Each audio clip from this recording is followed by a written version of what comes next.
మిత్రులారా, ఇక మనకు స్వాతంత్ర ఉద్యమ చరిత్ర భాగంగా లాస్ట్ అధ్యాయాన్ని చేరుకున్నాం.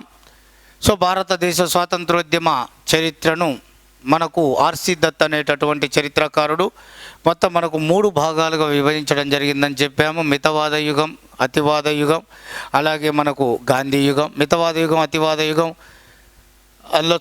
అందులో భాగంగానే అతివాద యుగంలో భాగంగా వందే మాతర ఉద్యమం చూసాము. దాంతోపాటు విప్లవవాద యుగంలో తీవ్రవాదులు అంటే విప్లవకారులు, వారి సంస్థలు, పత్రికలు, వారికి సంబంధించిన సమాచారం కూడా చూసాం. ఇక లాస్ట్ అంశం మనకు ఈ యొక్క గాంధీ యుగం, గాంధీ ఎరా, గాంధీ శకం అంటాం, గాంధీ ఎరా.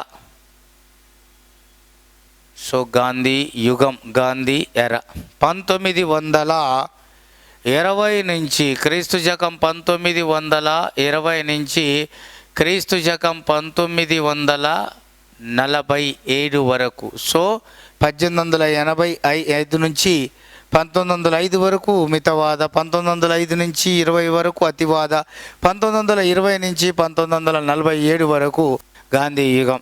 భారతదేశ స్వాతంత్రోద్యమ చరిత్రలోనే మహాత్మా గాంధీ ఒక విశిష్టమైన ఉన్నతమైనటువంటి స్థానాన్ని సంపాదించుకోగలిగాడు. సత్యం, అహింస అనేటటువంటి 2 ముఖ్యమైనటువంటి యొక్క ఆయుధాలతో భారతదేశ స్వాతంత్రోద్యమ చరిత్రలో సువర్ణ అక్షరాలుగా మిగిలిపోయాడు. అత్యున్నతమైనటువంటి స్థానాన్ని సంపాదించుకున్నాడు ఈ యొక్క మహాత్మా గాంధీజీ.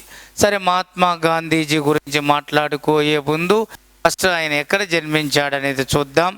క్రీస్తు శకం 1869 అక్టోబర్ 2వ తారీఖున నేటి గుజరాత్ రాష్ట్రంలోని పోరుబందర్లో జన్మించాడు. క్రీస్తు శకం 1869 అక్టోబర్ 2వ తారీఖున గుజరాత్లోని పోరుబందర్లో జన్మించాడు. తల్లిదండ్రుల్లో చూస్తే కరమ్చంద్, అలాగే మనకి ఇక్కడ పుత్లీబాయ్. సో వీళ్ళిద్దరూ కూడా గాంధీజీ యొక్క తల్లిదండ్రులు. సో ఈయన పూర్తి పేరు మోహన్ దాస్ కరమ్చంద్ గాంధీ. మోహన్ దాస్ కరమ్చంద్ గాంధీ. గాంధీజీ పూర్తి పేరు మోహన్ దాస్ కరమ్చంద్ గాంధీ. సో కరమ్చంద్, పుత్లీబాయి ఈయన యొక్క తల్లిదండ్రులు. మరి ఈయన యొక్క అంటే మన మహాత్మా గాంధీజీ యొక్క అర్ధాంగి పేరు ఈమె కస్తూర్బా. ఈ కస్తూర్బా ఆమెను 7 సంవత్సరాల వయసున్న కస్తూర్బాను 13 సంవత్సరాల వయసు ఉన్నటువంటి గాంధీజీ వివాహం చేసుకోవడం అనేది జరిగింది. ఈయన ఒక వైశ్య అంటే బ్రాహ్మణ, క్షత్రియ, వైశ్య, శూద్ర ఉంటాయిగా 4 వర్ణాల్లో. ఈ యొక్క వైశ్య వర్ణానికి చెందినటువంటి వాడు, వైశ్యుల కుటుంబంలో జన్మించినటువంటి వాడు ఎవరయ్యా అంటే మోహన్ దాస్ కరమ్చంద్ గాంధీజీ. 1869 అక్టోబర్ 2వ తారీఖున గుజరాత్ రాష్ట్రంలోని పోరుబందర్లో జన్మించాడు. మరి ఈయన యొక్క బిరుదులు ఏమిటి అంటే ఒకసారి మనం చూద్దాం. ఇతని యొక్క బిరుదుల్లో ఇతన్ని మహాత్మా, జాతిపిత, అలాగే మనకి ఇక్కడ బాపూజీ, అలాగే మనకు కైజర్ ఏ హిందూ, అలాగే అర్ధనగ్న ఫకీర్. సో ఇవన్నీ కూడా మహాత్మా గాంధీజీ యొక్క బిరుదులు. ఏమిటంటే మహాత్మా, జాతిపిత, బాపూజీ, కైజర్ ఏ హిందూ, అలాగే అర్ధనగ్న ఫకీర్. మిత్రులారా చాలా జాగ్రత్తగా చూడాలమ్మా. సో మహాత్మా, జాతిపిత, బాపూజీ, కైజర్ ఏ హిందూ, అర్ధనగ్న ఫకీర్. సో ఇందులో మనకు మహాత్మా అనే బిరుదును ఈ యొక్క నేతాజీ ప్రదానం చేస్తాడు, సుభాష్ చంద్రబోస్. జాతిపిత అనే బిరుదును రవీంద్రనాథ్ ఠాగూర్ ఇస్తాడు. సో బాపూజీ బిరుదును మనకు జవహర్లాల్ నెహ్రూ ప్రదానం చేయడం జరుగుతుంది. కైజర్ ఏ హిందూను ఆంగ్లేయులు ప్రదానం చేయడం జరుగుతుంది. సో ఇక్కడ అర్ధనగ్న ఫకీర్ అనే బిరుదును విన్స్టన్ చర్చిల్ ప్రదానం చేయడం జరిగింది. విన్స్టన్ చర్చిల్ అంటే గాంధీజీ, మహాత్మా గాంధీజీ పిలువబడ్డటువంటి బిరుదులు, వాటిని ఆ పేర్లతో ఎవరు పిలిచారు, వాటికి సంబంధించినటువంటి సమాచారాన్ని మనం ఇక్కడ లిఖించడం అనేది జరిగింది మిత్రులారా. మరి ఇక్కడ అత్యంత కీలకమైన మరొక ముఖ్యమైన విషయం ఏమిటంటే మరి గాంధీజీ యొక్క పత్రికలు. మరి గాంధీజీ యొక్క పత్రికలు ఇవి కూడా చూసుకోవాలని చూసుకున్నాక మన సమాచారంలోకి వెళ్ళొచ్చు. గాంధీజీ యొక్క పత్రికల్లో young India, Navjivan, Harijan, young India, Navjivan, Harijan అనే పత్రికలు, అలాగే ఇండియన్ ఒపీనియన్. సో ఇవి మొత్తం కూడా గాంధీజీ యొక్క పత్రికలు. భారతదేశంలో ఈ 4వది దక్షిణాఫ్రికాలో స్థాపిస్తాడు, ఈ 3 భారతదేశంలో. Young India, Navjivan, Harijan, Indian opinion అనేటటువంటి పత్రికలు. మరి మహాత్మా గాంధీజీ యొక్క గ్రంథాలు ఏమిటి? మహాత్మా గాంధీజీ యొక్క గ్రంథాలు ఏమిటయ్యా అంటే మహాత్మా గాంధీజీ గ్రంథాల్లో my experiments with truth, my experiments with truth, సత్యంతో నా ప్రయోగాలు. రెండవది హిందూ స్వరాజ్ అనేటటువంటి అద్భుత గ్రంథం. మూడవది సత్యాగ్రహ ఇన్ సౌత్ ఆఫ్రికా. మరి ఈ 3 my experiments with truth, Hindu Swaraj, Satyagraha in south Africa, ఈ 3 గాంధీజీ యొక్క స్వీయ చరిత్ర. My experiments with truth Gandhiji యొక్క స్వీయ చరిత్ర, మై ఎక్స్పెరిమెంట్స్ విత్ ట్రూత్ సత్యంతో నా ప్రయోగాలు, ఈ 3 గాంధీజీ యొక్క స్వీయ చరిత్ర, ఆత్మకథ. సో ఈ 3 గ్రంథాలు ముఖ్యమైనవి. ఎవరి అంటే మహాత్మా గాంధీజీ రచించినటువంటి గ్రంథాలు. మరి ఇందులో గాంధీజీని ప్రభావితం చేసిన పుస్తకాలు ఏంటి? గాంధీజీని ప్రభావితం చేసిన పుస్తకాలు ఏమిటయ్యా అంటే ఇక్కడ మనకు అత్యంత Ruskin bond,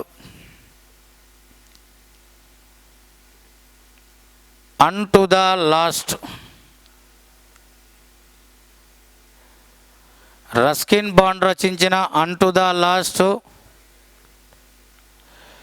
Kingdom of the god is within you. So kingdom of the god is within you, kingdom of the god is within you. So ఇది ఒక గ్రంథం. సో దీన్ని మనకు టాల్స్టాయ్ రచించిన గ్రంథం kingdom of the god is within you. అలాగే అత్యంత ముఖ్యమైనటువంటిది మనకు the mother Maxim Gorky. So Maxim Gorky రచించిన ది మదర్. సో టాల్స్టాయ్ రచించిన Kingdom of the god is in with you. అలాగే రస్కిన్ బాండ్ రచించిన అన్టు ది లాస్ట్. ఈ గ్రంథాలుతో పాటుగా మనకు డేవిడ్ ఆర్ రచించిన సివిల్ డిజోబీడియన్స్ అనేటటువంటి గ్రంథం కూడా ఇది ముఖ్యంగా ఈయనను ప్రభావితం చేసింది. సో ఈ 3 గ్రంథాల్లో అన్టు ద లాస్ట్ అనే గ్రంథాన్ని మన మహాత్మా గాంధీజీ సర్వోదయ పేరుతో అనువదించడం జరిగింది. తర్వాత సివిల్ డిజోబీడియన్స్ ఈయనను ప్రభావితం. సో డేవిడ్ హార్ రచించిన సివిల్ డిజోబీడియన్స్ గ్రంథం, మ్యాక్సిమ్ గోర్కీ రచించిన the mother, Kingdom of the God is with in you Tolstoy రచించాడు, రస్కిన్ బాండ్ రచించిన అన్టు ద లాస్ట్. ఇవన్నీ కూడా మహాత్మా గాంధీజీని ప్రేరేపించిన అద్భుతమైన పుస్తకాలు. ఇందులో ఈ 4 పుస్తకాల్లో అన్టు ది లాస్ట్ అనేది ఏదైతే ఈ యొక్క గ్రంథం ఉందో దానివల్ల బాగా ప్రేరేపితుడైన మహాత్మా గాంధీజీ ఈ లాస్ట్ అనే గ్రంథాన్ని సర్వోదయ అనేటటువంటి పేరుతో సర్వోదయ అనేటటువంటి పేరుతో దీన్ని అనువదించడం అనేది జరిగింది. ఏ పేరుతో? సర్వేదయ పేరుతో. మరి గాంధీజీని ప్రభావితం చేసిన గురువులు ఎవరయ్యా అంటే ఈయన రాజకీయ గురువు ఎవరంటే గోపాలకృష్ణ గోఖలే. మరి ఈయన యొక్క ఆధ్యాత్మిక గురువు ఎవరయ్యా అంటే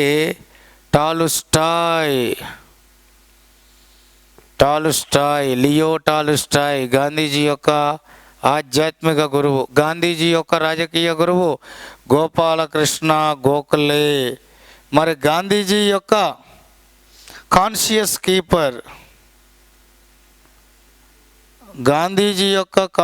కీపర్ ఎవరయ్యా అంటే ఈ యొక్క సి రాజగోపాలాచారి, చక్రవర్తుల రాజగోపాలాచారి. గాంధీజీ యొక్క రాజకీయ గురువు గోపాలకృష్ణ గోఖలే, గాంధీజీ యొక్క ఆధ్యాత్మిక గురువు లియో టాలుస్టాయ్, అలాగే గాంధీజీ యొక్క కాన్షియస్ కీపర్ చక్రవర్తుల రాజగోపాలాచారి. గాంధీజీ అంతరంగిక గురువు ఎవరంటే మహాదేశాయ్. గాంధీజీ అంతరంగిక గురువు మహాదేశాయ్. సో ఇక్కడ ప్రధానమైనటువంటివి ఈ యొక్క 4 ఈయన ప్రభావితం చేయడం అనేది జరిగింది.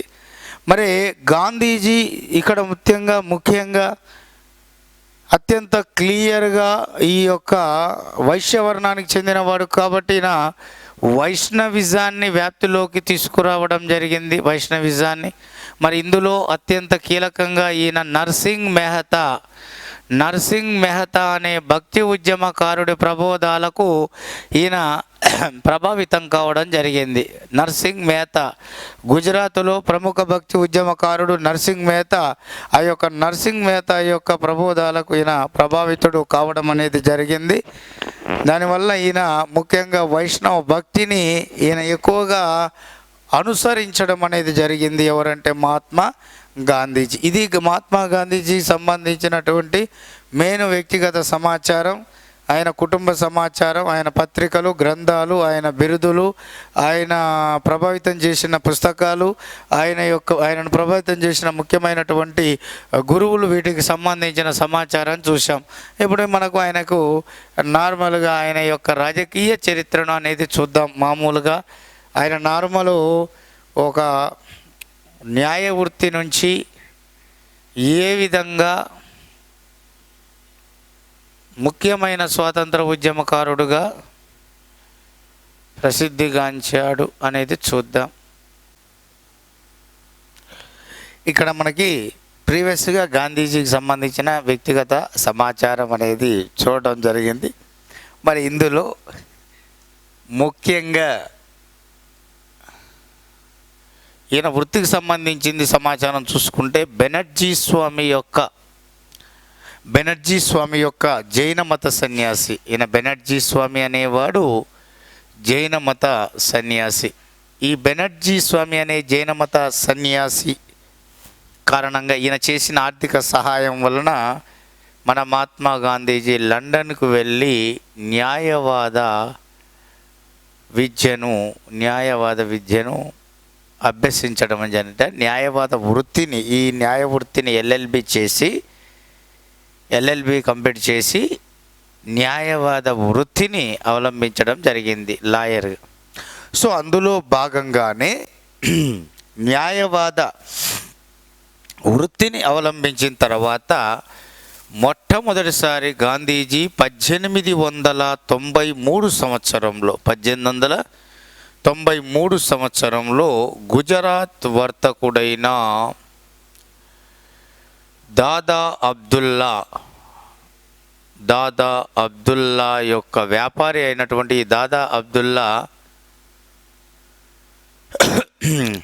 కంపెనీ వ్యవహారాల కేసు విషయంపై ఇతడు మొట్టమొదటిసారిగా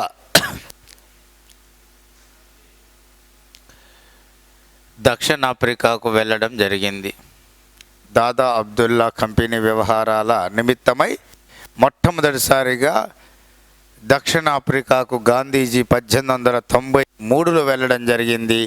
93లో వెళ్ళిన గాంధీజీ యొక్క ప్రస్తావన దక్షిణాఫ్రికాలో 1893 నుంచి 1915 వరకు కొనసాగింది. అంటే దక్షిణాఫ్రికా నుంచి గాంధీజీ మన భారతదేశానికి రావడానికి ఈ యొక్క 1915 వరకు సమయం పట్టింది. మరి ఈయన అందులో భాగంగానే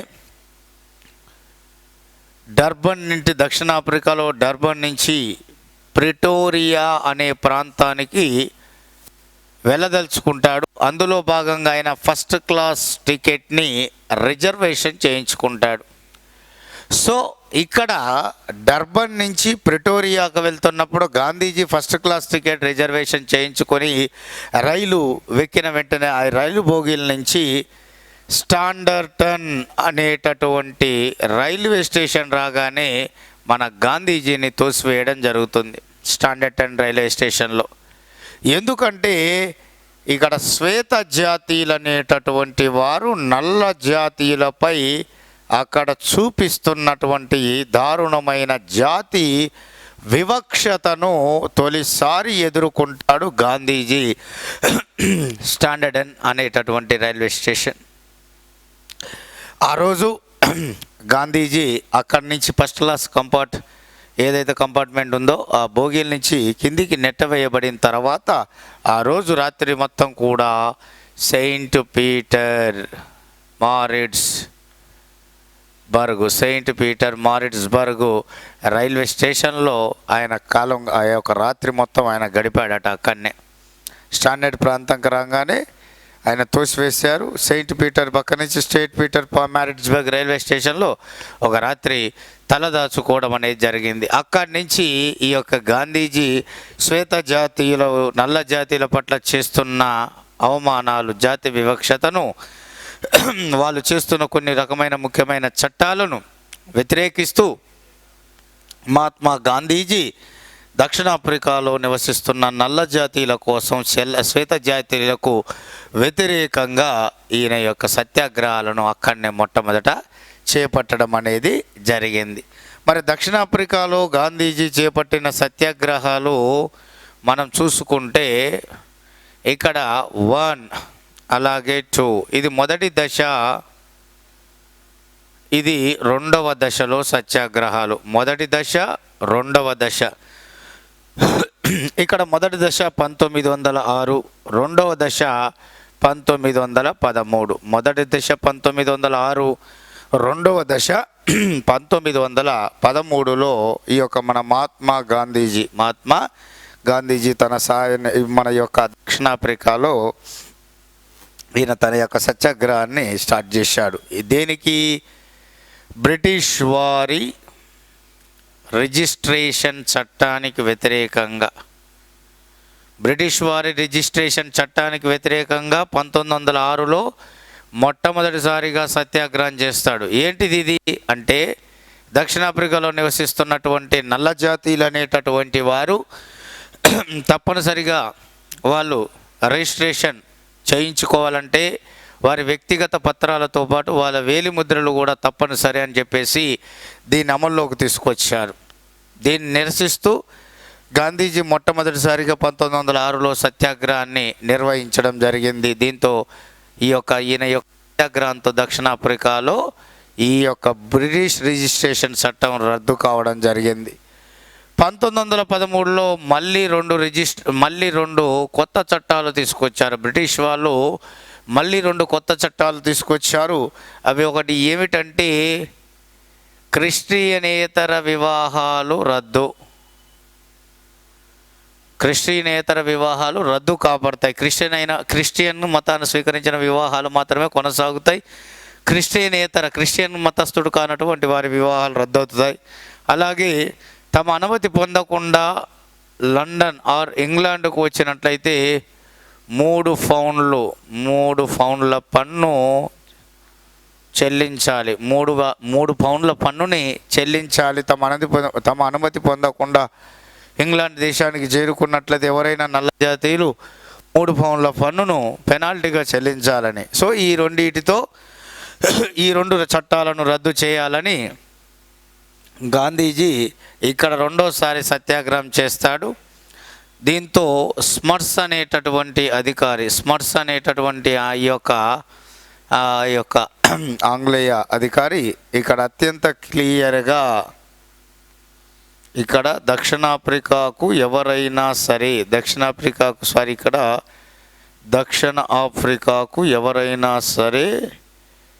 ఎవరైనా సరే వస్తే వాడు మా అనుమతి పొందాలి, మా అనుమతి లేకుండా ఎవరైనా వస్తే 3 పౌండ్ల పన్ను చెల్లించాలంటాడు.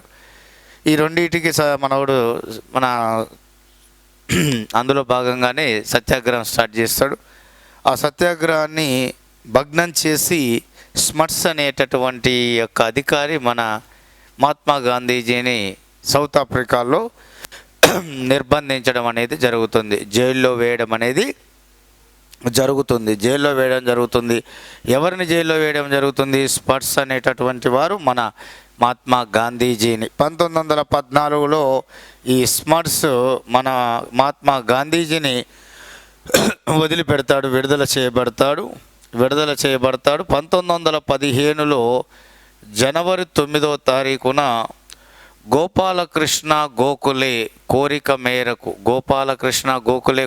మేరకు మహాత్మా గాంధీజీ భారతదేశానికి రావడం జరుగుతుంది. మహాత్మా గాంధీ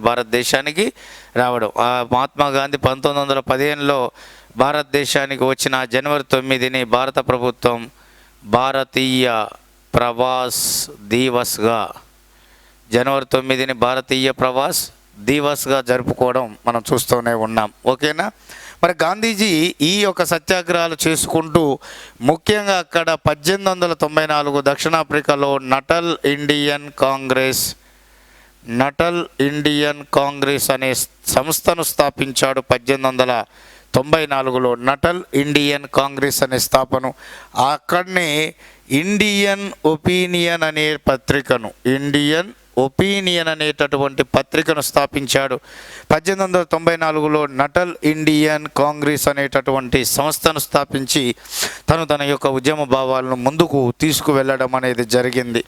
అలాగే సత్యాగ్రహ ఇన్ సౌత్ ఆఫ్రికా అనే అద్భుతమైన గ్రంథం కూడా ఇక్కడ తాను చేసిన సత్యాగ్రహం సంబంధించిన వాటిని తెలియపరుస్తూ సత్యాగ్రహ ఇన్ సౌత్ ఆఫ్రికా అనే అద్భుతమైన గ్రంథాన్ని కూడా రచించడం జరిగింది. ఎవరయ్యా అంటే మహాత్మా గాంధీ. అంతేకాదు దక్షిణాఫ్రికాలో సత్యాగ్రహాల కొరకు ఈయన మన మహాత్మా గాంధీజీ ఈ యొక్క డర్బన్లో ఫినిక్స్ ఆశ్రమాన్ని, అలాగే టాలుస్టాయ్ ఆశ్రమం.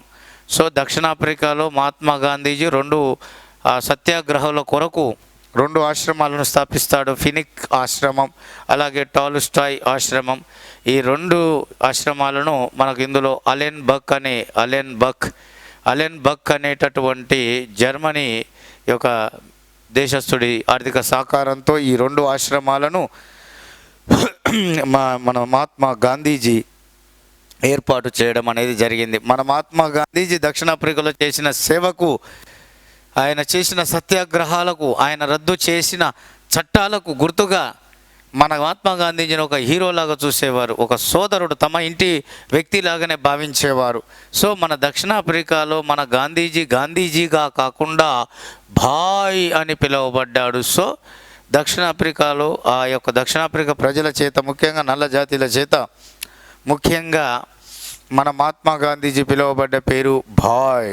ఏంటిది అది? భాయ్. అలా భాయ్ అని పిలువబడిన ఈ యొక్క మహాత్మా గాంధీజీ 1915 జనవరి 9న తన రాజకీయ గురువైన గోపాలకృష్ణ గోఖలే కోరిక మేరకు భారతదేశానికి రావడం జరుగుతుంది. 1915 జనవరి 9న ఇక్కడికి వచ్చినటువంటి మహాత్మా గాంధీజీ 1916 గుజరాత్లో ఆయన సబర్మతి ఆశ్రమాన్ని ఏర్పాటు చేస్తాడు.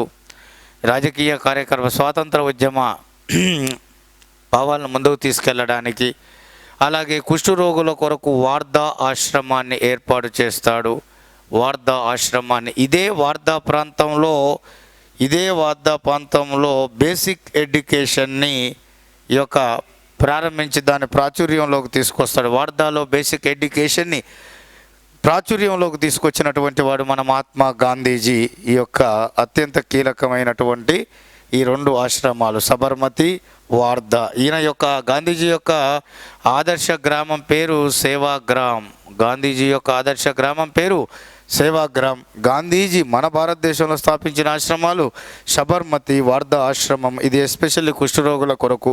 సబర్మతి అనేది స్వాతంత్ర సమర భావాలను మనం మోగించడానికి, స్వాతంత్ర భావాలను ముందుకు తీసుకెళ్ళడానికి, రాజకీయ కార్యకలాపాల కొరకు సబర్మతి ఆశ్రమం, కుష్ఠరోగుల కొరకు వార్ధా ఆశ్రమం. ఇదే వార్ధా ప్రాంతంలో ఈ యొక్క విద్య అభివృద్ధిని పరచడానికి, బేసిక్ ఎడ్యుకేషన్, వృత్తి విద్యను, నైపుణ్యాల విద్యను బాలబాలిక అందుకు అందించడానికి ఈ బేసిక్ ఎడ్యుకేషన్ని వార్ధా ప్రాంతంలో అమలుపరచడం జరుగుతుంది. ఈయన ముఖ్యమైన ఆదర్శ గ్రామంగా ప్రాచుర్యంలోకి వచ్చింది ఏమిటయ్యా అంటే సేవాగ్రామ్. ఏంటిది అది? సేవాగ్రామ్.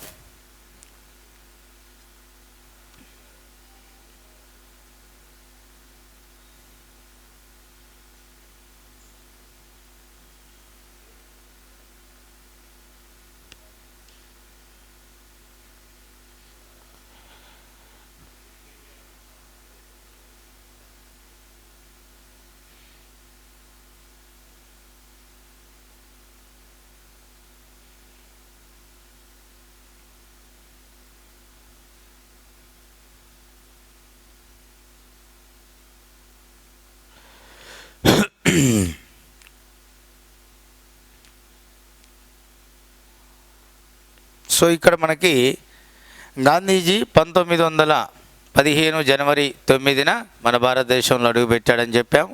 మరి ఈయన క్రియాశీలకంగా 1916లో సబర్మతి ఆశ్రమాన్ని ఏర్పాటు చేసుకున్నాడన్నాను. స్వాతంత్ర భావాలకు అనుగుణంగా రాజకీయ కార్యకలాపాలు దృష్టిలో పెట్టుకొని గుజరాత్లో. మరి ఈయన ముఖ్యంగా భారతదేశంలో ప్రాథమికంగా ఈయన ఏ ఉద్యమాలను పాల్గొన్నాడు, ఏ ఉద్యమాలకు ముఖ్యంగా ఈయన సత్యాగ్రహాన్ని నిర్వహించాడో చూద్దాం. గాంధీజీ సాయ నిరాకరణ ఉద్యమం కంటే ముందు చంపారణ్ ఉద్యమం, అలాగే ఖేడా ఉద్యమం,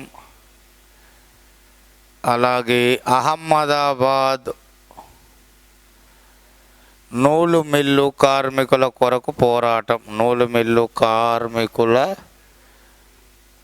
కొరకు పోరాటం. సో ఇవి ప్రధానంగా గాంధీజీ భారతదేశంలో ఈయన అడుగుపెట్టినప్పుడు ప్రధానమైనటువంటి ఈయన పాలు పంచుకున్న ప్రాంతీయ ఉద్యమాలు.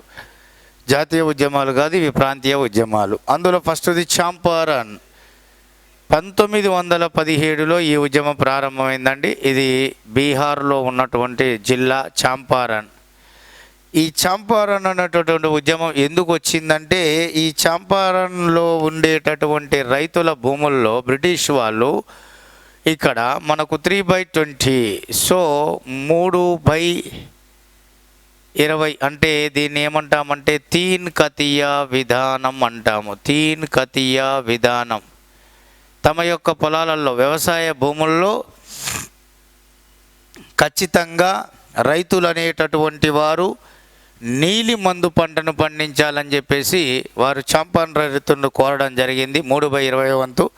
దీన్నే తీన్ కతియ విధానం అని అంటారు. దానివల్ల పంట సారం తగ్గిపోతుంది. ఒకసారి పండుతుంది, కానీ తర్వాత ఇతర పంటలు వేసినా కూడా ఆ పంటలు అభివృద్ధి చెందక భూసారం తగ్గిపోవడంతో పాటు పంటల దిగుబడి కూడా తగ్గిపోవడం అనేది జరిగేది. సో దీనివల్ల రైతులు ఆందోళన చెందసాగారు. నీలిమందు పంటను పండించబోమని చెప్పేసి వీళ్ళు వ్యతిరేకత వ్యక్తం చేయడం జరిగింది. సో అటువంటి ప్రజలకు అండగా ఈ యొక్క రాజ్ కుమార్ శుక్లా అనేవారు ఈయన మొట్టమొదటిసారిగా నడుం బిగించడం జరిగింది. ఈ రాజ్ కుమార్ శుక్లా కోరిక మేరకే మన యొక్క మహాత్మా గాంధీజీ చంపారణ్లో అడుగుపెట్టి మొట్టమొదటిసారిగా ఈ చంపారణ్లో సత్యాగ్రహాన్ని ఏర్పాటు చేసి ఈ నీలి మందు పంటను చంపారణ్ రైతుల యొక్క వ్యవసాయ భూముల్లో పండించకుండా టోటల్గా రద్దుపరిచేటట్లుగా చేసి సక్సెస్ కావడం అనేది జరిగింది. ఇది గాంధీజీ సాధించిన మొట్టమొదటి విజయం. భారతదేశంలో గాంధీజీ చేసిన మొదటి సత్యాగ్రహం చంపారణ్ సత్యాగ్రహం. ఇందులో భాగంగానే ఈ చంపారణ్ ఉద్యమంలో భాగంగా డాక్టర్ బాబు రాజేంద్ర ప్రసాద్, డాక్టర్ బాబు రాజేంద్ర ప్రసాద్, ఆచార్య జేబి కృపలాని, డాక్టర్ బాబు రాజేంద్ర ప్రసాద్, ఆచార్య జేబి కృపలాని అనేటటువంటి మహానాయకులు ఈ చంపారణ్ ఉద్యమంలో భాగంగానే గాంధీజీకి కలవడం జరిగింది. గాంధీజీతో పరిచయం పెరగడం జరిగింది ఈ యొక్క రాజేంద్ర ప్రసాద్కి ఆచార్య జేబి కృపలాని, ఆచార్య జేబి కృపలాని. సో ఖేడా ఉద్యమం ఇది గుజరాత్లో ఉన్నటువంటి ప్రాంతం. ఖేడా 1918లో ఇది జరుగుతుంది. మొట్టమొదటిసారిగా ఈ ఖేడా అనేటటువంటి ప్రాంతంలో కరువు కాటకాలు వస్తాయి. వర్షాలు సరిగా పడక పంటలు పడక ఇది కరువు ప్రాంతంగా 22% కంటే దిగుబడి తక్కువ ఉన్న ప్రాంతంగా ఇది ఉంటుంది ఖేడా ప్రాంతం. అయితే ఆంగ్లేయులు 22% నుంచి 25% మధ్య ఉన్న పంటల దిగుబడి ఉన్న ప్రాంతాన్ని కరువు ప్రాంతంగా ప్రకటిస్తాము, వాళ్లకు శిస్తు వసూలు చేయము, కొన్ని వాళ్ళకు వస్తువులు కూడా సరఫరా చేస్తాము అని చెప్పేసి ప్రకటించింది. కానీ ఖేడా ప్రాంతంలో 22% కంటే కూడా లోయ, అంటే 22% కంటే కూడా తక్కువ పంట దిగుబడి ఉంది. అయినా కూడా ఖేడా ప్రాంతాన్ని కరువు ప్రాంతంగా ప్రకటించకుండా శిస్తు వసూలు చేయాలని బ్రిటిష్ గవర్నమెంటు బలవంతం పెడుతుంది. దానితో లోకల్ నాయకుడు 1917లో మోహన్ లాల్ పాండ్యా అనేవాడు ఈ ఉద్యమాన్ని ప్రారంభిస్తాడు. భూమి శిస్తు ఖేడా ప్రాంతంలో వసూలు చేయకూడదని మొట్టమొదట ప్రారంభించిన వాడు మోహన్ లాల్ పాండ్యా. 1917లో గాంధీజీ ఎప్పుడైతే వచ్చాడో ఈ ఉద్యమాన్ని పూర్తి స్థాయిలో ముందుకు తీసుకెళ్తాడు.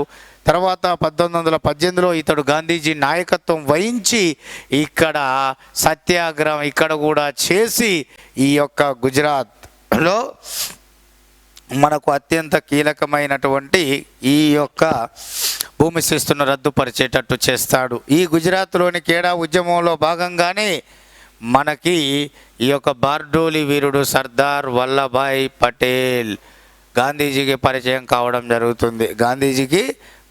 కావడం జరుగుతుంది. ఇక తర్వాత అహ్మదాబాద్ నూలు మిల్లు కార్మికులు వేతనాల పెంపు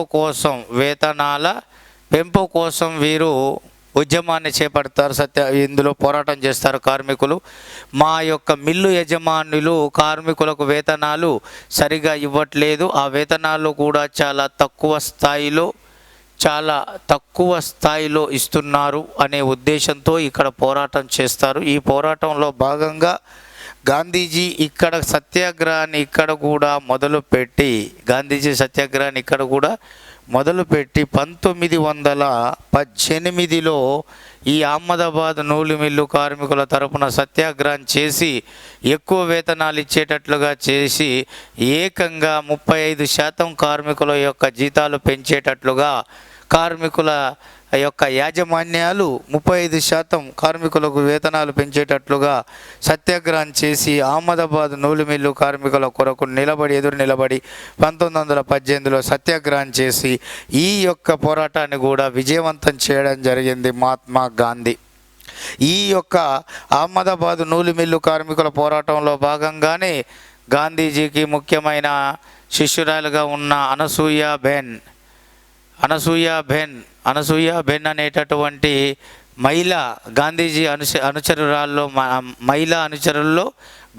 మహిళా అనుచరుల్లో ముఖ్యమైన అనసూయ బెన్ యొక్క గాంధీజీకి అహ్మదాబాద్ నూలు మిల్లు కార్మికుల పోరాటంలో సందర్భంగానే గాంధీజీకి పరిచయం కావడం జరిగింది. ఇలా అత్యంత ముఖ్యమైనటువంటి ఈ 3 ప్రాంతీయ ఉద్యమాలతో గాంధీజీ 3 సత్యాగ్రహాలు చేసి అత్యద్భుతమైనటువంటి విజయాలను సాధించడం అనేది జరిగింది.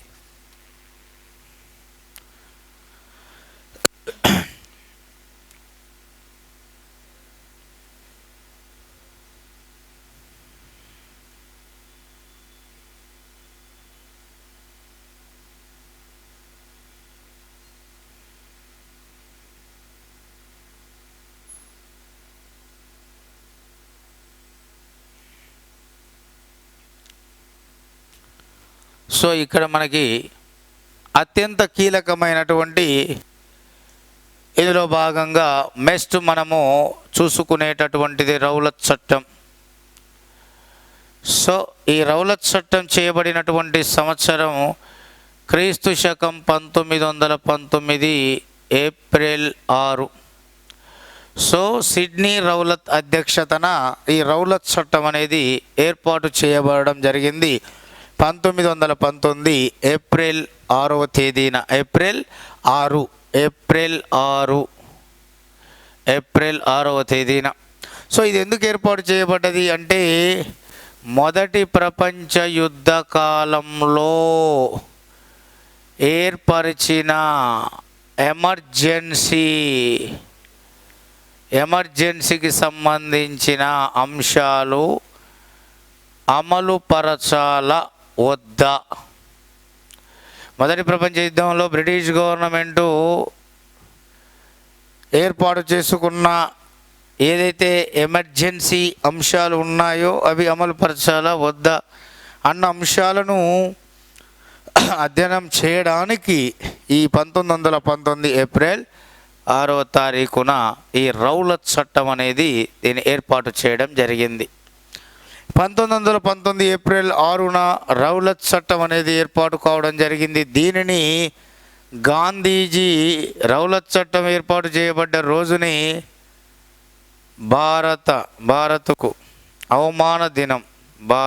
అవమాన దినంగా దీన్ని భావిస్తాడు. అంతేకాదు నల్ల చట్టంగా, రాక్షస చట్టంగా దీనిని మహాత్మా గాంధీజీ అభివర్ణిస్తాడు. దీనిని ఈ యొక్క భారతీయుల యొక్క స్వేచ్ఛను హరించబోతున్న ఈ రౌలత్ చట్టాన్ని భారత్కు అవమానకరమైనటువంటి దినంగా, ఇదే రౌలత్ చట్టాన్ని నల్ల చట్టంగా, రాక్షస చట్టంగా దీన్ని విమర్శిస్తాడు, వ్యంగ్యంగా విమర్శిస్తాడు మహాత్మా గాంధీజీ.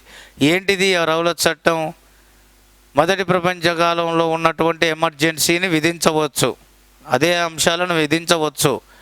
దీని ప్రకారం ఏంది, ఏ వ్యక్తినైనా సరే వారెంట్ లేకుండా అరెస్ట్ చేయవచ్చు. ఇక్కడ ఎస్పెషల్లీ కారణం లేకుండా ఏ వ్యక్తినైనా అరెస్టు చేయవచ్చు. అరెస్టు చేసిన వ్యక్తిని ఎంతకాలమైనా న్యాయస్థానంలో హాజరుపరచకుండా జైలులోనే నిర్బంధించవచ్చు. ఎంతకాలమైన న్యాయస్థానంలో హాజరుపడకుండా జైలులోనే నిర్బంధించవచ్చు. వారెంట్ లేకుండా అరెస్టు చేయవచ్చు, అంటే కారణం లేకుండా అరెస్టు చేయవచ్చు. ఇది రౌలత్ చట్టంలో ముఖ్యమైనటువంటి అంశం. దీనికి నిరసనగా ఇందులో భాగంగానే ఈ యొక్క భారతీయుల యొక్క స్వేచ్ఛను హరించడానికి, స్వాతంత్ర ఉద్యమ పోరాటాలను ఆపివేయడానికే ఈ యొక్క రౌలత్ చట్టాన్ని ఆంగ్లేయులు తీసుకొచ్చారు. మరి ఇందులో భాగంగానే 1919 ఏప్రిల్ 10వ తారీఖున ఈ రౌలత్ చట్టంలో భాగంగా మన ఇద్దరు భారతీయుల్ని మనకు అరెస్టు చేస్తారు.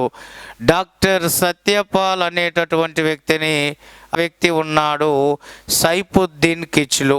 డాక్టర్ సత్యపాల్ను, సైఫుద్దీన్ కిచ్లు ఇద్దరిని కూడా అరెస్ట్ చేస్తారు. రౌలత్ చట్టం ప్రకారం 1919 ఏప్రిల్ 10వ తారీఖున 1919 ఏప్రిల్ 10వ తారీఖున డాక్టర్ సత్యపాల్ అలాగే సైఫుద్దీన్ కిచ్లు, డాక్టర్ సత్యపాల్, సైఫుద్దీన్ కిచ్లును ఇద్దరిని కూడా అరెస్టు చేయడం జరుగుతుంది. వీళ్ళ అరెస్టుకు నిరసనగానే 1919 ఏప్రిల్ 13వ తారీఖున బైశాఖీ రోజున ఈ యొక్క పంజాబ్లోని అమృత్సర్లో ఉన్నటువంటి జలియన్ వాలా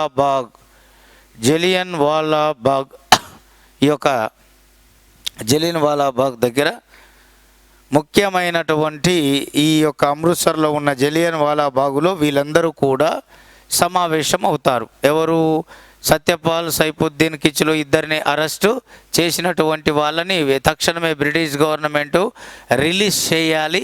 దానికోసం మనం ఏం చేయాలి, ఏం ప్రణాళిక వేసుకోవాలి, ఏ విధంగా పోరాటం చేయాలి అనేటటువంటి విధి విధానాలు మాట్లాడుకోవడానికి వీళ్ళు జలియన్ వాలాబాగులో వీళ్ళు సమావేశమవుతారు 1919 ఏప్రిల్ 13వ తారీఖున. మరి అప్పుడు సమావేశం అయినప్పుడు ఇక్కడ ఆ సమావేశంలో మాట్లాడేటప్పుడు ఇక్కడ ప్రధానమైన పాత్ర పోషించింది ఆన్సురాజ్ అనే వ్యక్తి.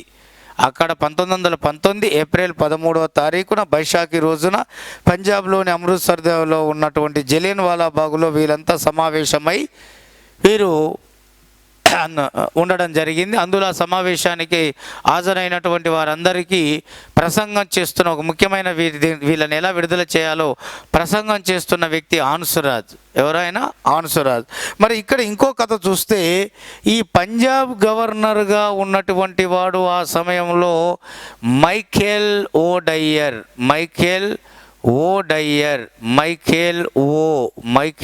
డయ్యర్ ఇక్కడ అమృత్సర్ ప్రాంతానికి బ్రిగేడియర్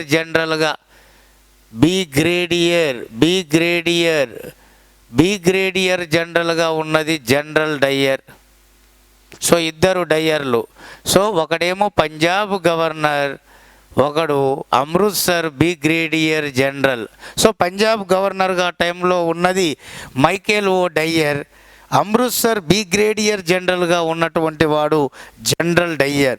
సో అనుమతి లేనిదే వీళ్ళు జలియన్ వాలాబాగులో ఈ సమావేశం పెట్టుకొని బ్రిటిష్ గవర్నమెంట్కి వ్యతిరేకంగా సమావేశాన్ని నిర్వహించుకుంటున్నారన్న ఉద్దేశంతో పంజాబ్ గవర్నర్ మైఖేల్ ఓ డయ్యర్ యొక్క ఆజ్ఞల మేరకు అమృత్సర్ బ్రిగేడియర్ జనరల్ అయిన జనరల్ డయ్యర్ ఈ జలియన్ వాలాబాగులో ఉన్నటువంటి సమావేశంలో పాల్గొన్న ఈ మన యొక్క భారతీయులపై విచక్షణాపూరితమైన కాల్పులు జరపడం జరిగింది. ఈ దరిద్రం ఏమిటంటే జలియన్ వాలాబాగులో చుట్టూ కూడా ఎటువంటి బయటికి రావడానికి ఎటువంటి ద్వారం అనేది లేదు. లోపలికి వెళ్ళాలన్నా మళ్ళీ బయటికి రావాలన్నా ఒకటే ద్వారం. అటువంటి ఆ ఇరుకైనటువంటి ద్వారంలో కాల్పులు జరుగుతున్నప్పుడు పూర్తి స్థాయిలో బయటికి వెళ్ళినటువంటి వారు కొంతమంది ఉంటే, కొంతమంది వెళ్ళలేక ఉన్నటువంటి వారు ఆ తూటాలకు బలై చనిపోవడం జరిగింది. ఇది అత్యంత దారుణమైనటువంటిది.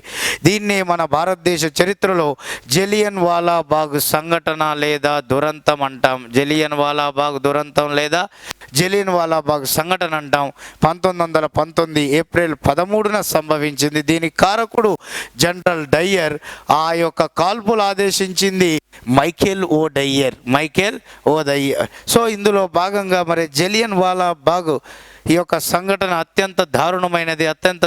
మారణ కాండకు సంబంధించి బ్రిటిష్ వారి యొక్క నిరంకుశానికి ఇది ఒక ఉదాహరణగా చెప్పవచ్చని మన భారతీయ నాయకులందరూ కూడా భావించడం జరిగింది. అందుకనే అత్యంత ముఖ్యంగా ఈ అమానుషమైనటువంటి పాశవిక చర్యకు, ఈ పాశవిక సంఘటనకు ఈ యొక్క నిరసనగా మొట్టమొదట నోబెల్ బహుమతి పొందిన మన తొలి భారతీయుడు రవీంద్రనాథ్ ఠాగూర్ ఆయన యొక్క సాహిత్యానికి, కవిత్వానికి ఆంగ్లేయ గవర్నమెంట్ ఇచ్చినటువంటి అత్యద్భుతమైన బిరుదు సర్ లేదా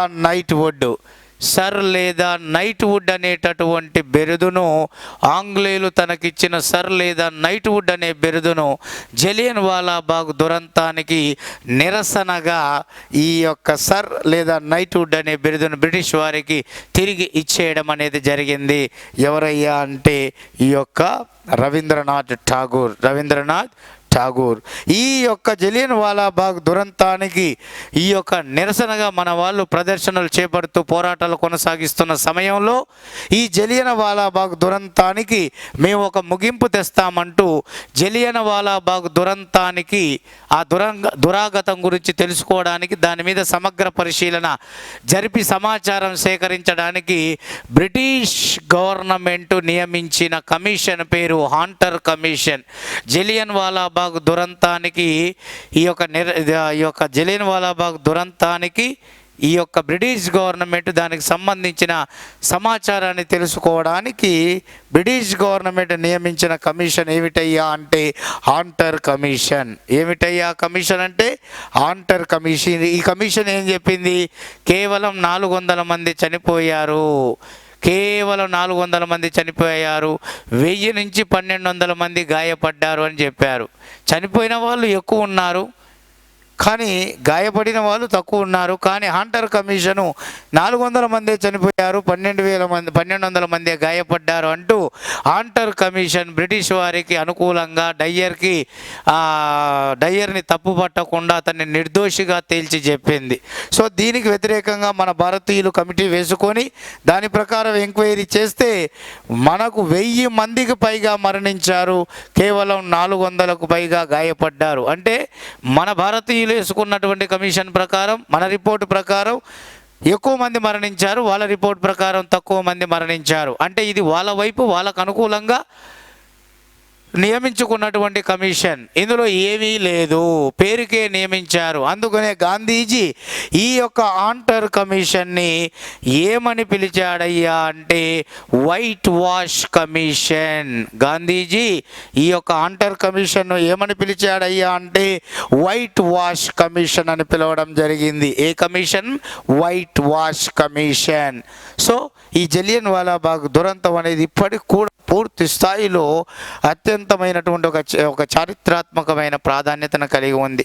ఇటువంటి జలియన్ వాలాబాగ్ అనే అమానుషమైన దురంతానికి కారకుడైన పంజాబ్ గవర్నర్ అయిన మైకేల్ ఓ డయ్యర్ అసలు ఆజ్ఞాపించింది వాడే కాబట్టి ఆ మైకేల్ ఓ డయ్యర్ని చంపడానికి 1940లో జలియన్ వాలాబాగ్ దురంతం జరిగే నాటికి చిన్న బాలుడుగా ఉన్నటువంటి వాడు, ఆ సంఘటన చూసినటువంటి వాడు ఈ యొక్క పంజాబ్కి చెందినటువంటి ఉద్ధమ్ సింగ్.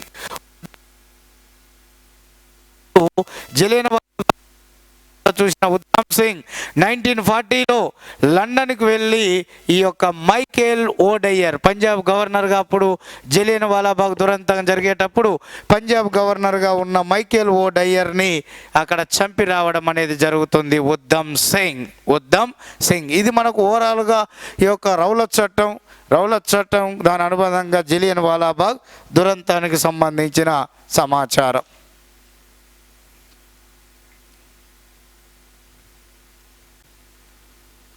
1919 రౌలత్ చట్టం తర్వాత ఖిలాఫత్ ఉద్యమం అనేది ముఖ్య పాత్రను పోషించింది. ఖిలాఫత్ ఉద్యమం. సో ఈ యొక్క ఖిలాఫత్ ఉద్యమం రావడానికి అసలు మెయిన్ కారణం ఏందని చూద్దాం. ఇది టర్కీలో ఇక్కడ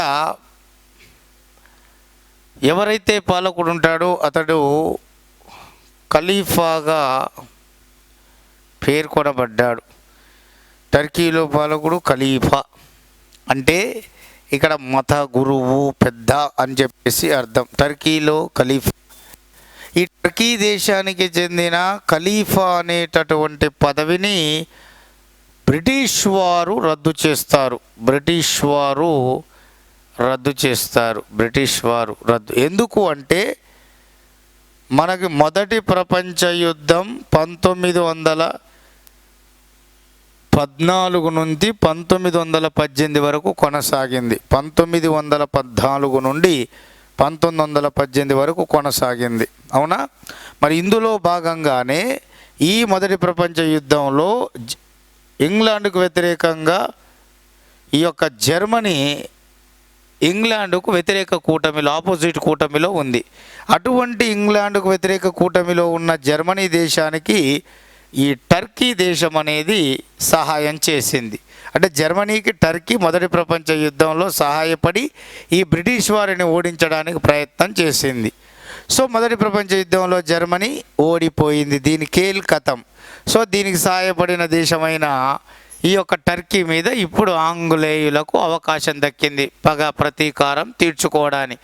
అందులో భాగంగానే టర్కీలో ఎప్పటి నుంచో ప్రాచుర్యంలో ఉన్న ఈ ఖలీఫా అనేటటువంటి పదవిని రద్దు చేయడం జరిగింది. ఈ రద్దు చేసిన ఖలీఫా పదవిని పునరుద్ధరించడానికే ఈ యొక్క ఖిలాఫత్ ఉద్యమం అనేది ప్రాచుర్యంలోకి రావడం జరిగింది. 1919లో ఈ ఖిలాఫత్ ఉద్యమం అనేది ప్రారంభించబడడం జరిగింది. 1910 దేనికోసం అంటే టర్కీలో ఆంగ్లేయులు రద్దు చేసిన ఖలీఫా పదవి పునరుద్ధరణ కోసం, మళ్ళీ ఖలీఫా పదవిని పునరుద్ధరించాలి, తిరిగి ప్రవేశపెట్టాలి అని చెప్పి ఓవరాల్గా ఈ ఖిలాఫత్ ఉద్యమాన్ని మన ముందుకు తీసుకెళ్లడం జరిగింది. ఇందులో ప్రధానంగా మన భారతదేశంలో ఈ ఖలీఫా ఉద్యమాన్ని మహమ్మద్ అలీ అలాగే షౌకత్ అలీ, మహమ్మద్ అలీ ఈ యొక్క షౌకత్ అలీ వీరిరువురు ఈ ఉద్యమాన్ని ముందుకు తీసుకెళ్లడం జరిగింది. మహమ్మద్ అలీ, షౌకత్ అలీ ఏ ఉద్యమాన్ని? ఖిలాఫత్ ఉద్యమాన్ని. ఎక్కడ? భారతదేశంలో 1919లో ఈ యొక్క ఖిలాఫత్ ఉద్యమాన్ని దీన్ని ప్రారంభించడం జరిగింది. భారతదేశంలో ప్రారంభించబడిన ఈ ఖిలాఫత్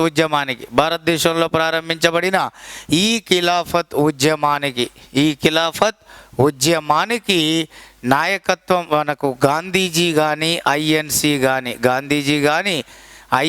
కానీ మద్దతు పలకడం జరిగింది. గాంధీజీ మరియు ఐఎన్సి మద్దతు ఐఎన్సి అంటే ఇండియన్ నేషనల్ కాంగ్రెస్, మరియు గాంధీజీ మద్దతు పలికారు ఈ ఖిలాఫత్ ఉద్యమానికి.